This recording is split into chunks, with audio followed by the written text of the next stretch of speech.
الحمد لله نحمده ونستعينه ونستغفره ونؤمن به ونتوكل عليه ونعوذ بالله من شرور أنفسنا ومن سيئات أعمالنا من يهده الله فلا مضل له ومن يضلل فلا هادي له وأشهد أن لا إله إلا الله وحده لا شريك له وأشهد أن سيدنا محمدًا عبده ورسوله أما بعد فإن خير الحديث كتاب الله وخير الهدي هدي محمد صلى الله عليه وسلم وشر الأمور محدثاتها وكل محدثة بدعة وكل بدعة ضلالة وكل ضلالة في النار.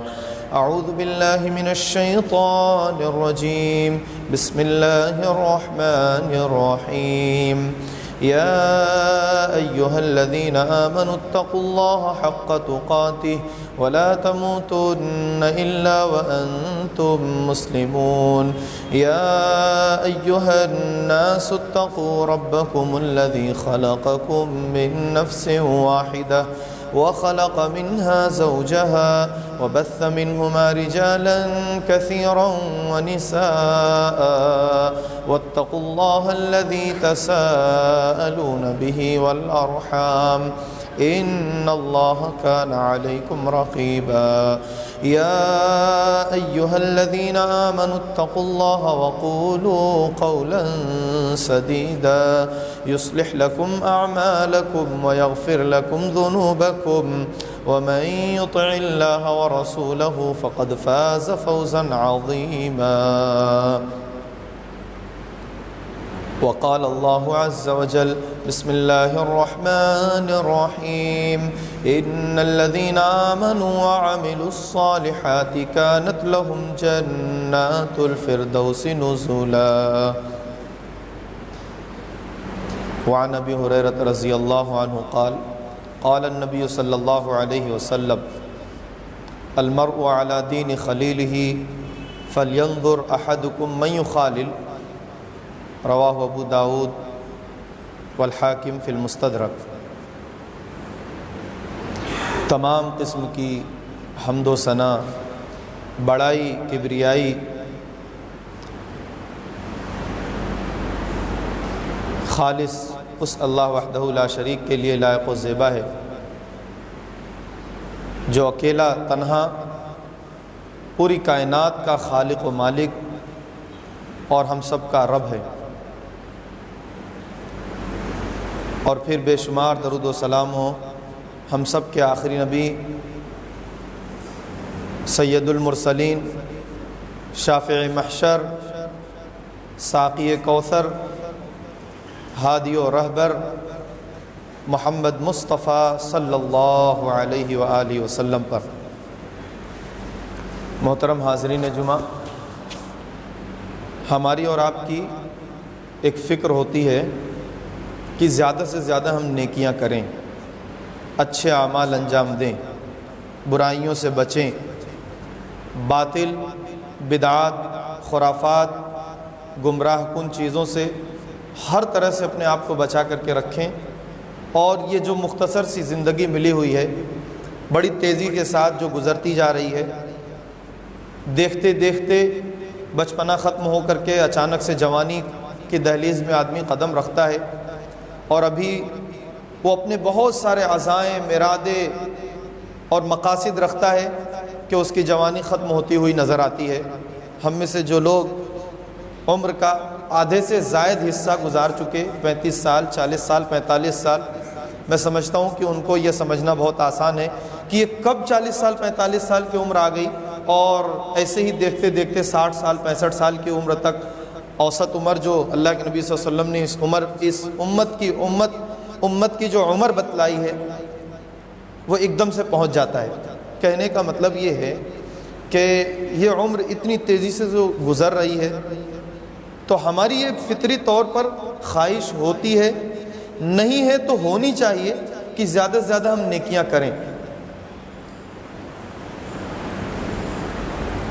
لیکن کیا وجہ ہے کہ ہم جب اپنا محاسبہ کرتے ہیں یا کریں گے تو دیکھیں گے کہ جو ارادے ہیں ہمارے نیکیوں کے کرنے کے، اس کے مطابق نیکیاں نہیں ہو رہی، نیکیاں بہت مختصر سی ہو رہی ہیں، بہت کم ہو رہی ہیں۔ تو وہ کیا اسباب ہیں کہ نیکیوں میں کمی ہو رہی ہے، اعمال میں کوتاہی ہو رہی ہے، بے عملیوں میں اضافہ ہے؟ کیا وجہ ہے، کیا اسباب ہے، اور ان اسباب کا علاج کیا ہے؟ یہ چیز ہمیں اور آپ کو سمجھنی ہے۔ قرآن نے تو کہا ان الذین آمنوا وعملوا الصالحات، ایمان لائے ہو تو نیکیاں بھی کرنی ہیں۔ کبھی کبھی عمومی لفظ، عام طور سے عمومی لفظ ہے کہ ایمان کے ساتھ عمل صالح ضروری ہے، اور کبھی ایمان، لفظ ایمان کے ساتھ اللہ تعالیٰ کچھ مخصوص عمل کا ذکر کر دیتا ہے۔ الذین یؤمنون بالغیب، ایمان کی بات آئی تو اس کے بعد اللہ نے کچھ مخصوص عمل کا ذکر کیا، ویقیمون الصلاۃ ویؤتون الزکاۃ، اور بھی اس کے علاوہ۔ تو ایمان والا ہو جانا صرف کافی نہیں ہے، ایمان والے ہونے کے ساتھ ساتھ عمل صالح کرنے والا بھی بننا ہے۔ لیکن کیا وجہ ہے، کیوں کر ہم سے عمل میں کوتاہی ہو جاتی ہے؟ یہ ہم غور فکر کریں تو کچھ اسباب ہمارے سامنے آئیں گے۔ سب سے بنیادی وجہ یا جو اسباب ہیں ان میں سے ہم پہلی چیز جو ذکر کرنا چاہیں تو وہ یہ ہے کہ ہمارا جن لوگوں کے ساتھ اٹھنا بیٹھنا ملنا جلنا، کہیں پر آنا جانا سیر و تفریح کرنا ہوتا ہے، یا جس ماحول میں ہم رہتے ہیں اس کا بہت اثر پڑتا ہے۔ اور یہ اثر، یہ صرف یہ بات جو بتائی جا رہی ہے صرف ہماری اور آپ کی فکر اور سوچ نہیں ہے، یہ کوئی چیز غور و فکر کرنے کے بعد ہم اس نتیجے پر پہنچیں، ایسا نہیں۔ کتاب و سنت کی روشنی میں یہ بات ہے کہ ملنے جلنے سے، لوگوں کے ساتھ اٹھنے بیٹھنے، اور جس جگہ پہ آپ رہتے ہیں اس جگہ کا ماحول، یہ ساری چیزوں کا اثر پڑتا ہے انسان کی نیکیوں یعنی اچھائیوں کے کرنے میں یا برائیوں کے کرنے میں۔ قرآن کے الفاظ میں دیکھیے، سورہ فرقان آیت نمبر 27، 28، 29، 3 آیتوں میں اللہ نے اس کی بڑے اچھے انداز سے وضاحت کی ہے۔ فرمایا اللہ نے وَيَوْمَ يَعَضُّ الظَّالِمُ عَلَى يَدَيْهِ يَقُولُ يَا لَيْتَنِي اتَّخَذْتُ مَعَ الرَّسُولِ سَبِيلًا۔ بروز آخرت ظالم شخص اپنے ہاتھوں سے اپنے دانت سے اپنے ہاتھوں کو چبائے گا۔ جب اس کا نامہ اعمال اس کے بائیں ہاتھ میں دیا جائے گا تو انسان دیکھ کر کے اس قدر تکلیف میں ہوگا، غصہ کرے گا، اپنی ذات پر ناراض ہوگا، اور اپنے ہاتھوں کو اپنی انگلیوں کو چبائے گا، اور کیا کہے گا؟ یا لیتنی اتخذت مع الرسول سبیلا، کاش میں نے رسول کا راستہ اختیار کیا ہوتا۔ اور پھر وہ کیا کہے گا؟ فرمایا اللہ نے آگے یا ویلتا لیتنی لم اتخذ فلانا خلیلا، ہائے رے ہماری ہلاکت اور بربادی، لم اتخذ فلانا خلیلا، کاش میں نے فلاں اور فلاں کو اپنا دوست نہ بنایا ہوتا، اس کے ساتھ ہم نے اٹھنا بیٹھنا رکھا تھا، اس کے ساتھ ہم نے ٹہلنا گھومنا رکھا تھا، میرے شب و روز یا میرے فرصت کے اوقات فلاں اور فلاں لوگوں کے ساتھ جو گزرتے تھے، کاش میں نے ان جگہوں پر یا ان لوگوں کے ساتھ تعلق نہ قائم کیا ہوتا۔ لقد اضلنی عن الذکر بعد اذ جاءنی، اس نے مجھے فلاں نے مجھے اللہ کے ذکر سے موڑ دیا تھا۔ اذ جاءنی، میرے پاس تو حق آ چکا تھا، میں نے جان لیا تھا، علماء اکرام نے مجھے بتا دیا تھا، میں نے کتاب و سنت کی روشنی میں ہر صحیح برے کی تمیز کر لی تھی، قرآن پاک اور احادیث نبویہ کے مطالعے سے ہم نے تو جان لیا تھا حق کیا ہے، لیکن لقد اضلنی، فلاں نے مجھے گمراہ کیا ہے۔ تو ان آیات کی روشنی میں ہمیں یہ بات معلوم ہوتی ہے کہ لوگوں کے تعلقات، لوگوں کا میل جول، لوگوں کا رہن سہن کن لوگوں کے ساتھ ہے، جس طریقے کے لوگوں کے ساتھ ہوگا ویسا ہی اثر آئے گا۔ اور ابھی خطبہ مسنونہ کے بعد ایک روایت بھی پڑھی، راوی حضرت ابو ہریرہ رضی اللہ تعالیٰ عنہ، روایت مستدرک حاکم کی، اور ابو داؤد شریف کی ہے، صحیح روایت ہے. آپ نے فرمایا المرء علی دین خلیلہ فلینظر احدکم من یخالل. کوئی بھی شخص اپنے دوست کے طریقے پر ہوتا ہے، لہٰذا یہ غور و فکر کرے من یخالل، وہ اپنا دوست کس کو بنا رہا ہے. ماں باپ فکر مند ہوتے ہیں نا اپنے بچوں کے بارے میں، میرا بیٹا کیسے بچوں کے ساتھ رہتا ہے. وہ بچہ تو بڑا جو ہے کھیلنے کودنے والا ہے، پڑھائی لکھائی کی فکر نہیں رکھتا، جب جی چاہتا ہے ٹہلنے گھومنے کے لیے نکل جاتا. پھر آدمی اپنے بچوں کو سمجھاتا ہے بیٹا فلاں کے ساتھ نہیں رہنا، آپ ان کے ساتھ جاتے ہو بہت ٹائم لاس ہوتا ہے، آپ اس کے ساتھ بیٹھتے ہو آپ کا پورا ٹائم نکل جاتا ہے، آپ کو پتہ ہی نہیں رہتا ہے ہوم ورک کیا ملا ہے، کیا کرنا ہے، کیسے کرنا ہے. اذان ہو رہی تھی، نماز ہو رہی تھی، تم کو پتہ ہی نہیں چلا اور تم ٹہلنے میں مست تھے. تم ایسے دوستوں کے ساتھ رہتے ہو کہ نماز کے وقت، اذان کے وقت وہ تمہیں نماز کی بھی یاد نہ دلائیں. تو یہ صرف بچوں کے بارے میں فکر نہیں، اپنی ذات کے بارے میں بھی فکر رکھنی ہے. ہمیں بھی یہ سوچنا ہے کہ ہماری مجلس کن لوگوں کے ساتھ ہوتی ہے. شام کے وقت جب ہم تھوڑا سا اپنے بزنس، تجارت، جاب سے فارغ ہو کر کے آتے ہیں، کن لوگوں کی بیٹھکوں میں ہمارا وقت گزرتا ہے، کن جگہوں پہ گزرتا ہے.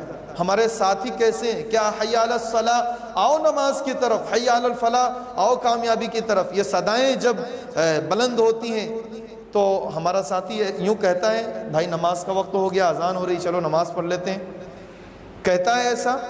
یہ ہمیں غور و فکر کرنا ہے، ہمیں سوچنا ہے. ہمارا ساتھی حرام چیزوں کی طرف جا رہا ہے اور ہم اس کے ساتھ ہوتے ہیں، ایک بار، دو بار، 6 بار، 4 بار نہیں جاتے، لیکن کیا وہ یہ بات پسند کرے گا آپ اس کے ساتھ ہمیشہ رہو اور اس کے طریقے پر نہ رہو؟ یا تو وہ آپ کا ساتھ چھوڑ دے گا کہ تم تو ہمارا ساتھ دیتے نہیں، یا پھر یہ ہے کہ آپ اس کا ساتھ پکڑیں گے. یہ لازمی چیز ہے.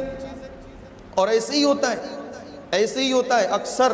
یہ بات میں بہت واضح طور پر کہہ دوں ہاں کہ کس طریقے پر ماحول کے برے اثرات دھیرے دھیرے جڑ پکڑتے ہیں. کسی دکان پر ہمارا بچہ رہتا ہے، مالک سگریٹ نوشی کا عادی ہے، سگریٹ پیتا ہے، بیڑیاں پیتے ہیں، ایسی بہت سی نشہ آور چیزیں جو اسلام نے حرام کی ہیں وہ نشہ آور چیزیں لیتا ہے. کس سے منگوایا ہے؟ ہمارے بچے سے منگوایا ہے. جو بچہ ہمارا ان کی دکان پہ کچھ کام کرتا ہے، ہم نے ان کے بزنس میں اس کے لیے ہم نے جو اپنے بچے کو بھیجا ہے تو اپنا کچھ ذاتی کام بھی کرا لیتا ہے، اور اس کا ذاتی کام بیٹا یہ ذرا سگریٹ لے آنا. اب وہ دکان میں پی رہا ہوتا ہے. آپ کو یہ بات بھی جان لینی چاہیے جو سگریٹ نہیں پیتا وہ سگریٹ کا دھواں کسی بھی صورت میں برداشت نہیں کر سکتا. لہٰذا جس کے ساتھ ہمیشہ اٹھنا بیٹھنا ہوتا ہے تو آدمی یہ سب سے پہلے بنیادی طور پر سوچتا ہے کہ وہ ہماری عادتیں جو ہمارے ساتھ رہنے والا نہیں پسند کرتا تو ہمیں بہت جلد اس کی عادت ڈالنی ہے تاکہ وہ ہمارے ساتھ پسند کرنے لگے، ہمارے ساتھ بیٹھنے لگے اور وہ بھی ہمارے ساتھ شامل ہو جائے. لو تم اپنے لیے بھی ایک آدھ چاہو تو لے لو، یہ ہلکا والا ہے اس کو لے لینا، یہ میں ذرا تیز والا پیتا ہوں اس کا ذرا زیادہ جو ہے نقصان ہے تو تم یہ والا لے لینا. ہلکا والا اس سے کچھ نہیں ہوتا. ارے یہ ٹھنڈی کا موسم ہے، اس سخت سردی میں اور ٹھنڈی کے موسم میں ہلکی سی گرمی کے لیے لی جا سکتی ہے فلاں چیز. وہ حرام ہے کہ حلال ہے، ہم کو اس سے پرواہ نہیں ہے. وہ تو چاہ ہی رہا ہے کہ کسی بھی طریقے سے ہمارے ساتھ جو اٹھنا بیٹھنا کر رہا ہے، جس سے ہم یہ خدمت لے رہے ہیں، جس سے ہم یہ کام لے رہے ہیں، وہ بھی جلدی سے ہمارا ساتھ دینا شروع کرے. اور اس کے بعد آپ روکتے رہیے. یہ چھوٹی چھوٹی چیزیں جو معاشرے میں عام ہو گئی ہیں، یہ بظاہر تو لگتا ہے کہ بہت ہلکی ہیں، لیکن خود اس کا بنانے والا بھی اس کے پیکٹ پہ لکھ دیتا ہے سگریٹ کاسز کینسر. یہ کینسر کے جنم دینے والی چیزیں ہیں. کینسر وہ بیماریاں کہ جس کے لیے بہتر ہونا بہت کم امید ہوتی ہے. بہرحال یہ الگ تفصیل ہے، ادھر ہم نہیں جانا چاہتے. کیا موضوع چل رہا ہے کہ دوستوں کے تعلقات کے، ساتھ میں رہنے والوں کے، اٹھنے بیٹھنے والوں کے جو ماحول ہوتے ہیں، اس ماحول کا پورا اثر دوسرے شخص پر پڑتا ہے. یہ لازمی ہے. اللہ کے نبی صلی اللہ علیہ وسلم نے فرمایا، بخاری مسلم کی روایت ہے، راوی ہیں حضرت ابو موسیٰ اشعری رضی اللہ تعالیٰ عنہ، بہت مشہور روایت آپ نے سنی ہے کہ مثل الجلیس الصالح، نیک آدمی کی مجلس، اچھے آدمی کی مجلس یوں ہوتی ہے، اس کی مثال آپ نے دی جیسے کسی خوشبو کی دکان پر آپ جائیں گے، کوئی عطار ہے، اس کے ساتھ اگر آپ اٹھنا بیٹھنا کریں گے تو وہاں سے آپ خوشبو ہی لے کر کے آئیں گے، اور کسی برے شخص کے ساتھ رہیں گے تو اس کی مثال یوں دی آپ نے کہ کسی بھٹی جہاں پہ دھوئیں نکل رہے ہوں، خوب کالے پن ہو رہے ہوں، پسینے ہو رہے ہوں، بدبو ہو، تو ان جگہوں پر بیٹھنے سے آدمی اپنے جسم سے وہاں کی بدبو ہی لے کر آئے گا اور اپنے جسم سے بدبو ہی پھینکے گا، خوشبو نہیں پھینک سکتا وہاں سے۔ تو یہ ہے اچھوں کی صحبت اچھائی سکھانا اور بروں کی صحبت برائی سکھانا۔ ایک اور بہت مشہور واقعہ ہے، بس میں سرسری طور پر اشارہ کرتے چلوں۔ بخاری مسلم کی یہ بھی روایت ہے، راوی ہیں حضرت ابو سعید خدری رضی اللہ تعالیٰ عنہ۔ اللہ کے نبی صلی اللہ علیہ وسلم نے فرمایا، تم سے پہلے ایک قوم کے اندر ایک شخص تھا، 99 قتل کیے تھے، اس نے پتہ لگایا کہ میرے 99 قتل کی کوئی معافی ہو سکتی ہے کیا؟ تو اس نے لوگوں سے پوچھا، اس وقت اس روئے زمین پر یا ان علاقوں پر سب سے بڑا عالم کون ہے جس کے ساتھ جاؤں اور کچھ اپنے اس مسئلے کا حل تلاش کروں؟ لوگوں نے بتایا فلاں راہب ہے، اس کے پاس جاؤ، پادری ہے۔ اس نے کہا کہ ہرگز تمہارے توبہ کی معافی نہیں ہے، ہرگز تمہاری توبہ قبول نہیں کی جائے گی، اتنا بڑا تم نے جرم کیا۔ یہ 99 نے 100 پورا کر دیا اسی شخص کے ساتھ۔ 100 لوگوں کا قاتل پھر سے تلاش کرتا ہے کہ ہے کوئی جو میرے اب 100 قتل کا جو ہے معافی کے بارے میں کچھ بتائے۔ پھر لوگوں نے ایک عالم کی رہنمائی کی، اس کے پاس گیا، ملاقات ہوئی، اس نے کہا کہ ہاں یہ کیسے ممکن ہے کہ تمہاری اور تمہارے توبہ کے درمیان کوئی چیز حائل ہو جائے، تم توبہ کرو، ابھی اللہ رب العالمین توبہ کو قبول کر لے گا، لیکن ایک بات یاد رکھنا، جس جگہ سے تم آئے ہو، جس جگہ تم رہتے تھے وہاں نہ جانا، فلاں بستی میں جاؤ، فلاں بستی میں جاؤ، وہاں اچھے لوگ رہتے ہیں، وہیں تم رہنا۔ کیوں کہا یہ بات؟ فلاں بستی میں جاؤ، وہاں اچھے لوگ رہتے ہیں، وہاں رہنا، جہاں پہ رہتے تھے وہاں مت رہنا۔ ماحول کے اثرات اس حد تک ہوتے ہیں، حدیث سے ثابت ہے یہ۔ اور ماحول ایک شکایت ہے، عام طور پہ ایک شکایت ہے۔ کیا شکایت ہے؟ ایک سوال، یہ ہر شخص کی شکایت ہوگی، ماحول بہت خراب ہے، کیا کریں، بچوں کے بارے میں کچھ سمجھ میں نہیں آتا، ہمارے گھر کی خواتین کا کیا ہوگا، ہمارے بچوں کا کیا ہوگا، ہماری نسلوں کا کیا ہوگا۔ ماحول بہت زیادہ خراب ہے، ہمارے پڑوس کا، ہمارے محلے کا، ہمارے شہر کا، ہمارے گاؤں کا، جو جس اعتبار سے بات چیت کر رہا ہے، ماحول بہت زیادہ خراب ہے۔ کون ہے جو یہ شکایت نہیں کرتا؟ سارے لوگوں کی یہ شکایت ہے۔ یہ ماحول کون پیدا کرے گا؟ اس ماحول کو ختم کر کے، جو برے ماحول کی آپ سے شکایت ہے، آپ کو شکایت ہے، اچھے ماحول پیدا کرنے کی ذمہ داری کس کی؟ کون ہے اس کا ذمہ دار؟ آسمان سے فرشتے آئیں اور ماحول کو اچھا کر دیں؟ ہم اور آپ اچھا کریں گے نا ماحول، ہم اور آپ اس کے ذمہ دار ہیں۔ کون؟ آخر یہ سوال ہے، کون ہے اس ذمہ جو ہے اس چیز کو اچھا ماحول پیدا کرنے کے لیے؟ اللہ کے نبی صلی اللہ علیہ وسلم نے تو طریقے بتا دی، اب ان طریقوں کو ہم اختیار کریں تو ماحول اچھا، ان طریقوں کو ہم چھوڑ دیں تو ماحول برا۔ ایک مثال دیکھ لیجئے، ابو داؤد شریف کی روایت ہے، راوی ہیں حضرت عبداللہ ابن عمرو ابن العاص رضی اللہ تعالیٰ عنہما۔ روایت آپ بہت غور سے سنیں گے، اس سے پہلے بھی سنی ہے، لیکن اس وقت کیا استدلال ہے، اس حدیث کی روشنی میں کیا سمجھانا مقصود ہے وہ سمجھیے۔ فرمایا آپ صلی اللہ علیہ وسلم نے، مروا اولادکم بالصلاۃ وہم ابناء 7 سنین واضربوہم علیہا وہم ابناء 10۔ لوگوں اپنی اولاد کو حکم دو نماز کا جب وہ 7 سال کے ہو جائیں، اور جب وہ 10 سال کے ہو جائیں تو ان کو مار مار کر کے نماز پڑھاؤ۔ یہ 7 سے 10، 3 سال کی مدت اللہ کے نبی صلی اللہ علیہ وسلم نے کیا بتایا ہے؟ بچپن سے ماحول پیدا کرو۔ یہ ماحول کے لیے 3 سال کی مدت آپ نے بتائی ہے۔ 7 سال کا ہو تو کہو، ساتھ میں لے کر کے آؤ، مسجد میں لے کر کے چلو، کچھ شور کر دیتا ہے، کبھی کچھ اور کر دیتا ہے، اس کو سمجھاؤ، بتاؤ، بار بار اس کو سمجھاؤ، بتاؤ۔ 3 سال تک یہ عمل کرو، 3 سال تک اس بچے کو دن میں 24 گھنٹے میں 5 مرتبہ مسجد لے کر کے آؤ، 7 سال کا ہو جائے، پھر اس کو نماز کی عادت ڈال دو۔ یہ عادت آہستہ آہستہ 3 سال کے بعد مکمل ایک عبادت میں ہی اس کو ڈل جائے گی۔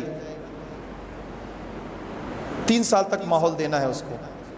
تو یہ ماحول پیدا کرنے کی ذمہ داری اور اس طریقے کو اختیار کرنا، یہ سب ہمیں بتایا گیا ہے، لیکن ہم کب کریں گے؟ ہم جب خود بے عمل ہوں، کوتاہی ہمارے اندر ہو، تو ہم بچوں کو کیسے بہتر کر سکیں گے، ماحول کو کیسے تبدیل کر سکیں گے؟ یہ ہے اچھے ماحول کے اثرات یا برے ماحول کے اثرات کہ کس طریقے پر نتیجہ سامنے آتا ہے۔ ایک اور چیز ذکر کر کے بات ختم کریں گے، اور پھر انشاءاللہ اللہ نے موقع دیا، زندگی رہی تو اگلے ہفتے اس کی اور تفصیل آئے گی۔ وقت کی ناقدری، یہ کیا ہے وقت کی ناقدری؟ اس دنیا کے اندر زندگی جو ملی ہے یہ ایک حقیقت ہے کہ موت سے ہر ایک کو ہمکنار ہونا ہے، ہر ایک کو موت سے دوچار ہونا ہے۔ یہ وہ حقیقت ہے کہ دنیا کی بڑی بڑی طاقتیں، بڑے بڑے شاہان، ظالم و جابر لوگ اس حقیقت کا انکار نہیں کر سکے۔ تو یہ جو وقت ہمیں ملا ہے دنیا کی زندگی میں، اس کی جو ہم ناقدری کریں گے تو پھر ہمارے عمل میں کوتاہی لازمی چیز ہے۔ قرآن کے الفاظ میں سنیے، سورہ سجدہ آیت نمبر 12، اللہ نے فرمایا وَلَوْ تَرَىٰ إِذِ الْمُجْرِمُونَ نَاكِسُو رُؤُوسِهِمْ عِندَ رَبِّهِمْ رَبَّنَا أَبْصَرْنَا وَسَمِعْنَا فَارْجِعْنَا نَعْمَلْ صَالِحًا إِنَّا مُوقِنُونَ۔ اے نبی، آپ بروز آخرت دیکھیں گے مجرموں کو کہ وہ اپنے سروں کو جھکائے ہوئے ناکسو رؤوسہم عند ربہم، اپنے رب کے سامنے یہ عاجزی کر رہے ہوں گے۔ ربنا ابصرنا وسمعنا فرجعنا، اے اللہ ہم نے دیکھ لیا، جان لیا، سمجھ لیا، سب کچھ حقیقت سے ہم آگاہ ہو گئے، یا ہم دنیا میں بھی تھے لیکن ہم سے یہ چوک ہو رہی تھی۔ فرجعنا، اے اللہ ایک بار ہمیں اور موقع دے دے، نعمل صالحہ، اس بار جب ہم دنیا میں جائیں گے خوب نیکیاں کریں گے، خوب نیکیاں کریں گے۔ انا موقنون، اے اللہ ہم جھوٹ نہیں بول رہے، یقینی طور پر یہ بات کہہ رہے ہیں۔ انا موقنون، یقینی طور پر اے اللہ ہم تجھ سے یہ بات کہہ رہے ہیں کہ اس بار جب ہم دنیا میں جائیں گے خوب نیکیاں کریں گے۔ تو اللہ تعالیٰ کہے گا ہاں بھئی، یہ جتنے گناہ کر کے آئے ہوئے ہیں، جن کے لیے جہنم کی سزائیں متعین کی گئی ہیں، جن کے لیے ہمارا عذاب مقدر کیا گیا ہے، ان سب کو ایک بار پھر سے دنیا میں دنیا آباد کرو، دنیا دوبارہ بناؤ۔ فرشتوں کو اللہ حکم دے گا اور دوبارہ وہ آئیں گے دنیا میں نیکیاں کر کے، اور پھر ان کو موت ہوگی اور دوبارہ وہ جنت میں جائیں گے۔ ایسا ہی موقع اللہ تعالیٰ دے گا؟ اللہ تعالیٰ کیا ان کی گزارش قبول کر لے گا جب وہ اپنی دنیا کی وقت کی ناقدری پر افسوس کریں گے؟ نہیں، اللہ تعالیٰ دوبارہ موقع نہیں دے گا۔ اس لیے میرے عزیزوں، میرے نوجوانوں، اور وہ لوگ جو اپنے وقت کی لاپرواہی بکثرت کر رہے ہیں، رات دیر تک موبائلوں میں، واٹس ایپ پہ، فیس بک پہ اور نہ جانے کیا کیا چیزیں، اس پر ہمارے جو اوقات ضائع ہو رہے ہیں، اس کے لیے ابھی بھی اللہ نے موقع دیا، ہم سمجھ لیں۔ ان چیزوں کے استعمال کے بارے میں غلط نہیں ثابت کیا جا رہا ہے، ان چیزوں کا جو صحیح استعمال ہے اس کو کرنا چاہیے، ضرور کرنا چاہیے، لیکن ایک چھوٹا بچہ ہے، اس کو ضرورت نہیں، پھر بھی ہم اس کو موبائل دیں، لے جائے وہ استعمال کرے۔ یاد رکھیے، اس موبائل نے انسان کے تقوی میں ہر طرح سے کمی کر دی ہے۔ ایک موبائل جب انسان تنہائی میں ہوتا ہے تو وہ تنہائی میں نہیں ہوتا، دنیا کی تمام تر بڑی بڑی خرابیوں، گناہ کے کاموں کے ساتھ ساتھ تمام قسم کی جو ہے غلط حرکتوں کے ساتھ آدمی تنہائی میں ہوتا ہے۔ اسی موبائل نے انسان کے تنہائی کے اندر جو کچھ بھی انسان کا اپنے رب سے تعلق ہوا کرتا تھا، اس کے تعلق سے بڑی لاپرواہی کر دیا ہے۔ میرے عزیزوں، میرے نوجوانوں اور چھوٹے پیارے بچوں، یقیناً جن کو ضرورت نہیں ہے موبائل کی، ان کے سامنے یہ چیز بہت گراں گزر سکتی ہے کہ آج کس موضوع کو لے کر کے ہمارے سامنے بیان کیا گیا، لیکن والدین کی یہ سختیاں زندگی کے آئندہ کے مستقبل کے جو اوقات ہیں اس میں بڑی مفید ثابت ہوں گی اگر والدین کی طرف سے یہ سختیاں ہوئیں اور ہم نے ان چیزوں کو قبول کیا۔ والدین اپنی اولاد کے لیے کبھی برا نہیں چاہتے، والدین تمام تر مشکلات کو، پریشانیوں کو برداشت کر کے اپنے اولاد کی تربیت کرتے ہیں، خود بھوکے رہ جانا پسند کرتے ہیں، بچوں کو مقوی اور طاقتور غذائیں کھلاتے ہیں، خود اپنے آپ کو تکلیفوں میں، پریشانیوں میں ڈال کر کے اپنے بچوں کی بہتر تربیت تربیت کے لیے، اچھے اسکول کی تعلیم کے لیے، ان کی بہتر نظام کے لیے، ساری چیزوں کے لیے محنت کوشش کرتے ہیں۔ کبھی یہ نہ سمجھو، کبھی یہ نہ سوچو کہ والدین اگر کسی چیز پر سختی کر رہے ہیں تو وہ آپ کے لیے بیجا ہے، نہیں، وہ سختی آپ کی زندگی کو سنوارنے والی ہے، مستقبل میں آنے والے اوقات کو سنہرا کر کے دکھانے والا ہے۔ اس وقت جب آپ عملی میدان میں ہوں گے تب آپ کو یہ بات تب یہ احساس ہوگا کہ یقیناً ہمارے لیے کس قدر والدین کی طرف سے سختیاں یا والدین کی ہمارے لیے جو کچھ تربیت کے لیے نظام بنایا جاتا تھا کتنا بہتر اور مفید ہوتا تھا۔ لہٰذا ہمیں یہ سمجھ لینا چاہیے آج جو ہمارے بچوں کی تعلیم آن لائن شروع ہوئی، موبائل کے ذریعے سے ہو رہی ہے، اس کا انکار نہیں کرنا ہے، لیکن موبائل کے استعمال کے لیے جتنی دیر ضرورت ہے اس میں ذرہ برابر کمی نہ کیجیے، لیکن جتنی ضرورت پوری ہونے کے بعد یہ بھی کوتاہی نہ کیجیے کہ وہ بچہ جا کر کے تنہائی میں کچھ دیر تک اس موبائل کے ساتھ کیا کچھ کر رہا ہے، اس کی زندگی سے خدا را کھلواڑ نہ کیجیے۔ تھوڑی دیر، جتنی دیر استعمال کی ضرورت ہے ضرور دیجئے، لیکن اس کے بعد نہیں۔ ایک اور چیز بہت پسند آئی ہمارے کسی عزیز کے یہاں، ایک مسئلہ یہ ایک چیز انہوں نے ذکر کیا تو بہت خوشی ہوئی کہ ان کے ہاں ایک نظام ہے، گھر کے اندر 3 4 5 بچے ہیں، سارے بچوں کے لیے موبائل تو دے دی گئی کیونکہ تعلیم ضروری تھی اس کے ذریعے سے، لیکن رات کو ایک وقت انہوں نے بنایا کہ اس وقت پر اپنے مخصوص موبائل سے ساری کی ساری موبائل آف، صرف گھر کا ایک موبائل جو گارجین ہے ان کا موبائل چل رہا ہے، باقی سب خود بخود آف ہو گیا، کوئی کچھ نہیں کر سکتا۔ وہ ایک کوڈ ہے، وہ کیا سسٹم ہوتا ہے وہ سارے لوگ سمجھ سکتے ہیں۔ بہرحال اگر ہم اور آپ ان چیزوں پر روک لگانا چاہیں اور بچوں کے مستقبل کو خراب ہونے سے بچانا چاہیں تو یقیناً ہمارے لیے راستے ہیں، اور ہمیں ایسا کرنا بھی چاہیے کہ ہم اپنے بچوں کے بہتر مستقبل کے بارے میں سوچیں، اور انشاءاللہ اس کی تفصیلات اگلے ہفتے آئیں گی۔ اللہ تعالی ہم سب کو کتاب و سنت کی صحیح سمجھ اور عمل کے توفیق عطا فرمائے۔ رب العالمین جو ہم سے غلطیاں، کوتاہیاں، کمیاں جانے انجانے میں ہو رہی ہیں، اے اللہ تو اسے درگزر فرما اور ہمیں آئندہ ہر قسم کی غلط چیزوں سے محفوظ فرما لے۔ رب العالمین جو ہمیں پریشان حال ہیں ان کی پریشانیوں کو دور کر دے۔ اے اللہ جو لوگ رزق کی تنگیوں میں، اے اللہ انہیں حلال کشادہ رزق عطا فرما۔ رب العالمین جو قرض کے اندر مبتلا ہیں انہیں قرض کی ادائیگی کے اسباب عطا فرما۔ اے اللہ ہمارے لیے، ہمارے نوجوانوں کے لیے، ہماری نسلوں کے لیے بہتر اور روشن مستقبل عطا فرما۔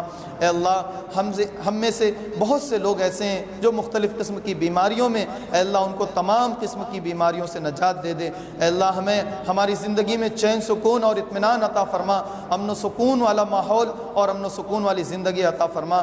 اے اللہ تو غفار ہے، تو رحمان ہے، تو رحیم ہے۔ اے اللہ تیری ان صفات کے واسطے سے یہ دعائیں کر رہے ہیں کہ اے اللہ تو ہماری ان دعاؤں کو قبول فرما لے۔